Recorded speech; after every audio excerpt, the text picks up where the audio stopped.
सूरज की पहली किरण जब हरितपुर की मिट्टी को छूती है, तो गांव के जीवन में एक नई उम्मीद जग उठती है। वहीं छोटे से घर में रहते हैं धर्म और उनका परिवार रामेश्वरी, बेटा सोनू और छोटा राजू।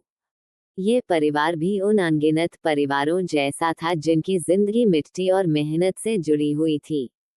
पिछला साल उनके लिए बड़ा कठिन रहा। बारिश कम हुई, फसल सूख गई और झोपड़ी की छत से पानी टपकने लगा। कई बार रात को भूख में भी सोना पड़ा। गांव के कुछ लोग कहने लगे किसी को किसी का भाग्य बदलना आसान नहीं। पर धर्म ने कोई जवाब नहीं दिया। वो हर सुबह उठकर वही काम करता, मिट्टी को छूता, हल उठाता और विश्वास से कहता, मेहनत का फल मिलेगा। एक दिन गांव में नया कृषि अधिकारी आया। उसने किसानों को नई तकनीक और पानी बचाने के तरीके सिखाए। धर्म ने ध्यान से सुना, समझा और ठान लिया कि इस बार कुछ अलग करेगा। उसने वह बीज चुने जो कम पानी में भी अच्छे परिणाम देते थे और जैविक खाद का इस्तेमाल शुरू कर दिया। रामेश्वरी और बच्चे भी उसके साथ थे। प्रातः काल वे सब खेत में मिलकर काम करते, छोटे छोटे काम बांट लेते। दिन बीतते गए, तपती धूप में पसीना बहे, कई बार काम करते करते थकावट आ गई, पर वह थके नहीं। सुनसान पगडंडी पर सुबह सुबह वह अपने बचपन के दिनों को याद करता, जब उसके पिता भी यही खेत जोतते थे। वह जानता था कि हार मानना आसान है, पर जीत उन्हीं को मिलती है जो ठान लेते हैं। और फिर एक दिन आसमान में बादल छाए। हल्की सी पहली बारिश ने जमीन को भिगो दिया। मिट्टी से आती खुशबू ने पूरे परिवार के चेहरों पर मुस्कान ला दी। छोटे छोटे अंकुरों ने झांकना शुरू कर दिया।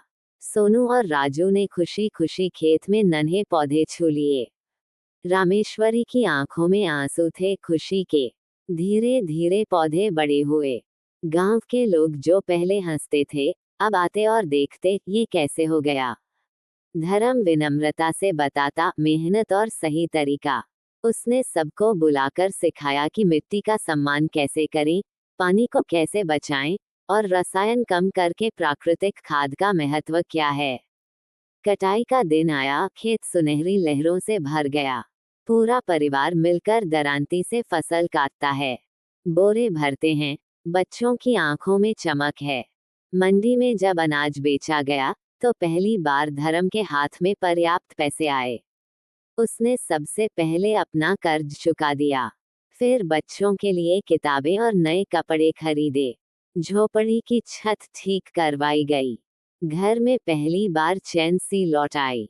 पर कहानी यही नहीं रुकती। धर्म ने जो बदला वह पूरे गांव तक पहुंचा। अन्य किसान उससे सीखने आने लगे। उसके खेत के पास अब लोग मिलकर सुझाव लेते, बातें करते और अपने अपने खेत के लिए नए तरीके अपनाते। धर्म का निडर कदम और उसकी लगन अब पूरे गांव के लिए प्रेरणा बन गई थी। एक शाम गांव की चौपाल पर जब सभी बैठे थे, धर्म ने सबके सामने कहा, मिट्टी को समझो, उससे लड़ो मत। मेहनत और ईमानदारी से जो काम करोगे, वही तुम्हें फल देगा। लोगों की आंखों में एक नई चमक थी। बच्चों ने अपने पिता को गर्व से देखा। और इसी के साथ धर्म की छोटी सी झोपड़ी में अब उम्मीदों की एक नई दहलीज खड़ी हो गई थी। फसल ने उन्हें सिर्फ पैसा नहीं दिया, उसने उनके सपनों को एक आकार दिया। सोनू अब बड़े होकर स्कूल में अच्छे नंबर लाने लगे। राजू खेत के किनारे खेलते हुए समय समय पर मदद करता। रामेश्वरी के चेहरे पर वो मुस्कान लौट आई जिसे वर्षों से कोई नहीं देखा था। अंत में धर्म अपने खेत में खड़ा होकर आसमान की तरफ देखता है। हल्की हवा में फसल लहराती है और वह कहता है, मेहनत कभी बेकार नहीं जाती। मिट्टी हमें सब कुछ सिखाती है, धैर्य, सम्मान और उम्मीद। ये कहानी बताती है कि गरीबी किसी की नियति नहीं होती, वह सिर्फ एक शुरुआत होती है। यदि दिल में हौसला हो और हाथ में मेहनत हो, तो कोई भी सपना, कोई भी फसल हकीकत बन सकती है।